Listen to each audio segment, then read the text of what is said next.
لیس کمثلہ شیء وہو السمیع البصیر۔ اللہ تعالیٰ نے فرمایا کوئی چیز اس کے مثل ہو نہیں سکتی، وہ اپنی شان میں یکتا اور اعلیٰ ہے، اور وہ پوری کائنات کا خالق، مالک اور بنانے والا ہے، اور وہ کسی کا محتاج نہیں ہے بلکہ پوری کائنات اس رب کریم کی محتاج ہے۔ جناب نبی کریم صلی اللہ علیہ وآلہ وسلم کی ذات اقدس پر درود اور سلام، صلات، جن کو نبی علیہ السلام کو اللہ تعالیٰ نے چنا اور آخری نبی اور آخری رسول بنایا، اور تا قیامت تک آنے والے انسانوں کے لیے رہبر اور ہادی مقرر فرمایا، اور پھر قرآن کریم حضور کریم صلی اللہ علیہ وآلہ وسلم پر نازل فرمایا، جو کہ غار حرا میں سب سے پہلی مرتبہ نازل ہوا، اور جب کہ نبی علیہ السلام کی عمر مبارک 40 سال تھی، اور پھر قرآن کریم نازل ہوتا رہا جب تک کہ آپ اس دھرتی پر رونق افروز تھے۔ تو حجۃ الوداع کے موقع پر قریب 23 سال کا عرصہ تھا جس میں آپ تبلیغ کرتے رہے اور قرآن نازل ہوتا رہا، اور آخر میں آیت آئی کہ الیوم اکملت لکم دینکم واتممت علیکم نعمتی ورضیت لکم الاسلام دینا، کہ آج کے دن الیوم اکملت لکم دینکم، کہ میں نے وہ اپنا دین کمال تک پہنچایا، واتمم علیکم نعمتی، اور اپنی نعمت تم لوگوں پر تمام کر دی، ورضیت لکم الاسلام دینا، اور اللہ سبحانہ و تعالیٰ کہہ رہے ہیں کہ میں راضی ہوا کہ اسلام تمہارا دین ہو۔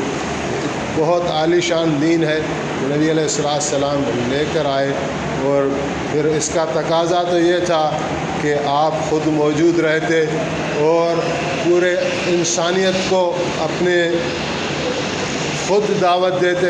اللہ تعالیٰ فرما رہے ہیں قل یا ایھا الناس انی رسول اللہ الیکم جمیعا، کہ آپ فرما دیں میرے حبیب کہ اے انسانوں میں تمام کے تمام لوگوں کا رسول بن کے آیا ہوں، لیکن 23 سال کے عرصے میں آپ کو واپس بلا لیا۔ اور جب یہ آیت سورۃ مائدہ کی آئی آخری آیت، تو لوگ خوش ہو رہے تھے کہ قرآن پاک کا نزول مکمل ہوا، اللہ تعالیٰ نے اپنی نعمت تمام کر دی، اور ایک شخص ایسا تھا جو رو رہا تھا، اور حضور کا وہ مزاج سب سے زیادہ سمجھنے والا تھا، اور وہ جناب حضرت ابوبکر صدیق تھے۔ تو لوگ پوچھ رہے تھے آپ کو کیا ہوا، آپ کیوں رو رہے ہیں؟ تو وہ سمجھ گئے کہ جس کام کے لیے اللہ تعالیٰ نے رحمت للعالمین کو بھیجا، سید المرسلین کو بھیجا، وہ اگر آج کام مکمل ہوگا تو اس کا مطلب ہے کہ حضور بھی ہمارے درمیان زیادہ وقت نہیں رہیں گے۔ پھر آپ نے حجۃ الوداع پر جو خطبہ دیا تھا اس میں آپ نے شروع میں یہ فرما دیا کہ میں نہیں سمجھتا کہ اگلے سال میں آپ لوگوں میں موجود ہوں گا۔ تو یہ کام پھر اللہ تعالیٰ نے اس امت کو سونپا، فرمایا کہ العلماء ورثۃ الانبیاء، علماء جو ہیں وہ نبیوں کے وارث ہیں۔ تو اس امت کو خیر امت فرمایا کہ کنتم خیر امت اخرجت للناس تأمرون بالمعروف وتنہون عن المنکر وتؤمنون باللہ، کہ تم بہترین امت ہو، تمہارا کام ہے تم نیکیوں کا حکم کرتے ہو، برائی سے منع کرتے ہو، اور اللہ پر ایمان تم رکھتے ہو۔ یہ ایمان اور رکھنے والی امت ہے، یہ نبیوں کی قائم مقام امت ہے۔ اس کا کام ہے کہ اللہ تعالیٰ سے جڑے اور بقایا انسانوں کی فکر کر کے وہ بھی اللہ تعالیٰ سے ان کو بھی جوڑے۔ تو اللہ سبحانہ و تعالیٰ سے مانگے، ہر ایک چیز مانگے۔ اللہ والے کہہ رہے ہیں چھوٹی سے چھوٹی چیز بھی اللہ سے مانگے اور بڑی سے بڑی چیز بھی اللہ تعالیٰ سے مانگے۔ ایک مرتبہ موسیٰ علیہ السلام نے پوچھا کہ یا اللہ میری کوئی ادا آپ کو پسند ہے، میرا کوئی عمل پسند ہے؟ تو اللہ تعالیٰ نے فرمایا ہاں کیوں نہیں، تم میرے نبی ہو، کلیم اللہ ہے، وکلم اللہ موسیٰ تکلیما، موسیٰ وہ ہیں جنہوں نے اللہ تعالیٰ سے کلام کیا، بڑی وجاہت رکھنے، وکان عند اللہ وجیہا، قرآن پاک میں وہ بڑی وجاہت، بڑا چہرہ رکھنے والے ہیں موسیٰ علیہ السلام، الگ ہی شان ہے۔ تو اللہ تعالیٰ نے فرمایا تمہاری ایک ادا کہ جب تمہارا جتی کا تسمہ ٹوٹ گیا اور وہ بھی تم مجھ سے مانگ رہے ہو، مجھے پسند آئی۔ تو جوتی کا تسمہ بھی اللہ سے مانگے۔ اور سلمان علیہ السلام نے کیا مانگا؟ انہوں نے فرمایا کہ اللہ مجھے بادشاہی دے دیں، اور ایسی بادشاہی دے دیں جو میرے بعد کسی کو ایسی بادشاہی ملے ہی نہیں۔ اللہ تعالیٰ نے ایسی بادشاہی دی، پورا دنیا کی سلطنت بنا دیا، ہواؤں پر بادشاہی، پرندوں پر بادشاہی۔ یہ اللہ تعالیٰ سے اس نے جوتی کا تسمہ مانگا، اس نے بادشاہی مانگی۔ تو اللہ تعالیٰ کہہ رہے ہیں ہر چیز مانگے۔ اور پھر نبیوں کے الگ مثال ہیں حضرت، لیکن کامیابی دین پر ہے۔ یہ دنیا کے لیے لوگوں کو سمجھانے کے لیے، چاہے بادشاہ ہے اگر اللہ کا دین پر چل رہا ہے تو وہ کامیاب ہے، اور چاہے فقیر ہے، مسکین ہے، اللہ کے دین پر چل رہا ہے تو وہ بھی کامیاب ہے۔ اور عیسیٰ علیہ السلام کا زہد مشہور ہے، انہوں نے دنیا کو ٹھوکر لگا دی، گھر نہیں بنایا، کوئی سامان گھر اپنے پاس نہیں رکھتے تھے۔ ایک مرتبہ خالی ایک پتھر رکھ کر سر کے نیچے آرام فرما رہے تھے، تو شیطان آ گیا اور عیسیٰ علیہ السلام پر حملہ کیا۔ فرمایا یا عیسیٰ، تم جیسی ہستی آخر کار دنیا میں مشغول ہو گئی، دنیا کی محبت میں۔ تو عیسیٰ علیہ السلام نے پتھر اٹھایا اور اسی کی طرف پھینکا، بولا یہ لے جاؤ اپنی دنیا۔ تو ایسے چلتے رہتے تھے، فقر میں نہ کھانے کا پتہ، نہ گھر، نہ ٹھکانہ، لیکن دنیا کو اس نے عارضی ایسے سمجھا، کبھی دنیا میں جی نہیں لگایا۔ ایک مرتبہ برسات ہو گئی بڑی زور کی، سردی کا موسم تھا، رات کا وقت تھا، تو عیسیٰ علیہ السلام کو سر ڈھانکنے کے لیے کوئی جگہ نہیں تھی، تو ایک غار دیکھا جبل میں، گھسنا اندر چاہا تو اس سے پہلے عیسیٰ علیہ السلام سے کوئی پہلے ہی جانور بیٹھا ہوا تھا۔ یہاں آ کر نبی علیہ السلام کا، جناب عیسیٰ علیہ السلام کا دل تنگ ہو گیا، پریشان ہو گئے۔ تو اللہ تعالیٰ نے فوراً وحی بھیجی کہ میرے نبی، میرے بندے، آپ کیوں پریشان ہوتے ہیں؟ آپ کیوں سینہ تنگ کرتے ہیں؟ آپ جب میرے پاس آئیں گے تو میں قیامت میں جنت میں آپ کا نکاح کروں گا 4000 حوروں سے، اور آپ کا دعوت ولیمہ کھلاؤں گا پورے اہل جنت کو، جو 1000 سال مسلسل دسترخوان پر کھاتے رہیں گے۔ یہ عیسیٰ علیہ السلام کی شان ہے۔ تو لیکن پھر حضور علیہ السلام کے صحابہ میں بھی ایسے تھے، ابو عبیدہ بن جراح ایسے تھے، حضرت سلمان فارسی ایسے تھے، حضرت ابو ذر غفاری ایسے تھے، انہوں نے کبھی دنیا کو ایک لمحے کے لیے محبت کی نظر سے دیکھا نہیں۔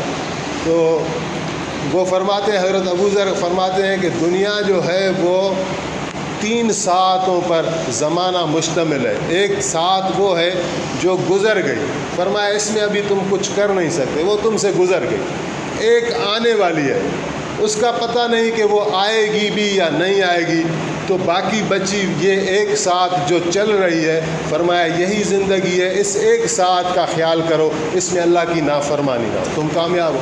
ابھی مغرب اللہ نے پڑھائی، اللہ کا کرم ہے، ابھی عشاء آنے والی ہے، اس 1 ساعت کا خیال رکھنا ہے کہ اس میں وہ ہماری نماز نکل نہ جائے۔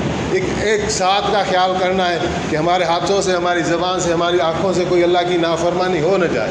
تو یہ شریعت مطہرہ ہے، خوبصورت دین ہے نبی کریم صلی اللہ علیہ وآلہ وسلم جو کہ لے کر آئے ہیں، اسی میں کامیابی ہے۔ لوگ کہتے ہیں اللہ کی پتہ نہیں اللہ کن باتوں میں راضی ہے، کن باتوں میں نہیں ہے۔ اللہ تعالیٰ نے تو کھول کھول کر بتا دیا، قرآن پاک اتار دیا کہ میری رضائیں کن چیزوں میں ہے، میں ناراض کب ہوتا ہوں۔ تو لہٰذا نبی علیہ السلام کے دامن پکڑنے میں اللہ کی رضائیں ہیں، اور حضور کو چھوڑنے سے، حضور کا دین چھوڑنے میں دونوں جہانوں کی ناکامی ہے۔ یہی فکر ہمیں لگ جائے، اور دین ہے کیا؟ کلمہ طیبہ کے بعد لا الہ الا اللہ محمد رسول اللہ جب گواہی دے دی تو ہم یعنی ایک مقدس اور بڑے ایک عہد نامے میں داخل ہو گئے کہ ہم نے اللہ کو ایک مان لیا، نبی علیہ السلام کی گواہی دے دی۔ یہ کوئی معمولی چیز نہیں ہے، ایک کلمہ بڑی طاقت والا ہے۔ اور ایک حدیث کا مفہوم ہے کہ ایک شخص کے سامنے قیامت والے دن اس کے گناہوں کے دفتر دکھائے جائیں گے، تو 99 دفتر ہوں گے، اور وہ اس کے نظر سے شروع ہوں گے، قدموں سے، اور اس کی نظر ختم ہو جائے گی، ایک دفتر ختم نہیں ہوگا۔ تو اس کے بدلے میں اس کو ایک پرچہ دیا جائے گا اور کہا جائے گا کہ یہ تمہاری ہمارے پاس ایک نیکی ہے، اور اس کو جا کے نیکی کے پلڑے میں ڈالو۔ تو وہ دل میں خیال کرے گا ایک کاغذ کا ٹکڑا جس پر لکھا ہے لا الہ الا اللہ محمد رسول اللہ، اور کہاں 99 دفتر جن کا کوئی عطا پتہ نہیں کتنا لمبے ہیں، تو یہ کیا کرے گا؟ لیکن جیسے ہی وہ پلڑے میں ڈالے جائیں گے تو 99 دفتر اوپر ہو جائیں گے اور کلمے کا وزن بھاری ہو جائے گا۔ یہ خالی کلمہ. اور پھر نماز کی فضیلت. حضرت ابو امامہ کے پاس ایک تابعی گئے اور کہا کہ میں نے حضرت آپ کی نسبت میں نے حدیث سنی ہے, میں کنفرم کرنا آیا ہوں, تصدیق کرنے آیا ہوں, تاکہ میرے پاس بھی سند ہو تو میں کہہ سکوں کہ یہ حدیث میں نے صحابی رسول جناب ابو امامہ سے سنی ہے. تو حضرت ابو امامہ نے فرمایا کہ حدیث بیان کرو, کون سی حدیث ہے؟ تو وہ کہنے لگے کہ میں نے آپ کی نسبت سنا ہے کہ آپ بیان کرتے ہیں کہ حضور علیہ السلام نے فرمایا کہ جو دن رات میں کوئی ایک نماز, 5 وقت کی کوئی ایک نماز ایسی پڑھے جس میں وضو صحیح کیا ہو, قیام, رکوع, ہر ایک چیز کی رعایت کی ہو, تو اللہ تعالیٰ اس ایک نماز کے بدلے میں جو اس نے گناہ ہاتھوں سے کیے, جو آنکھوں سے کیے, جو زبان سے کیے, جو دل و دماغ میں جمع ہوئے, وہ اللہ تعالیٰ سارے گناہ معاف کر دیتا ہے. تو حضرت ابو امامہ فرمانے لگے کہ یہ مضمون میں نے رسول اللہ سے ایک مرتبہ نہیں لیکن کئی مرتبہ سنا ہے.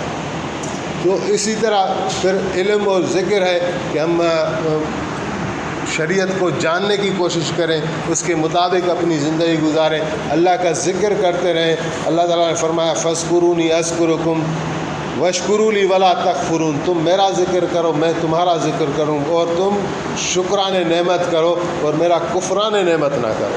تو اس سے اللہ تعالیٰ کا ایک تعلق بن جاتا ہے.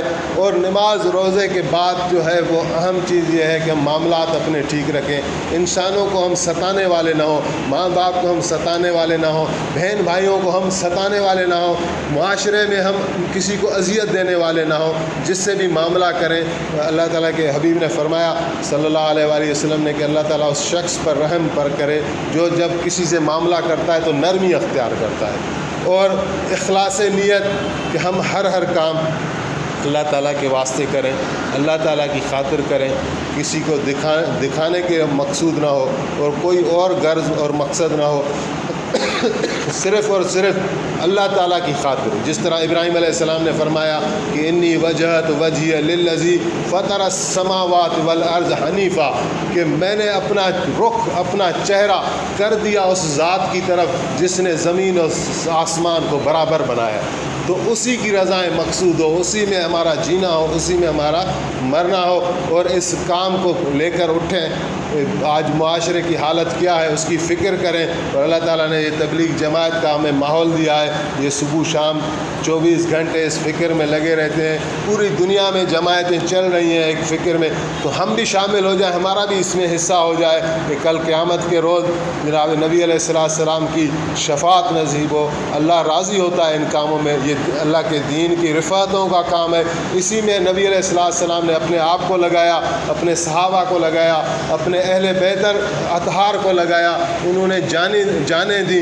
تو ہمارا آج حال اتنا ہے نہیں کہ ہم اپنی جانیں دے سکیں, لیکن جو بھی ہے, جو وقت مال اگر کچھ میرا لگ جائے تو میں خوش نصیب ہی سمجھوں. تو اللہ تعالیٰ اس کے لیے مجھے بھی قبول کرے. میرا بھی ارادہ ہے 40 دن, اور آپ بھائی ارادہ لکھوائیں اپنے بیرون کے لیے 7 دن انشاءاللہ. اور یہ دوسرے ہفتے میں 4 بجے کی جماعت انشاءاللہ ہمارا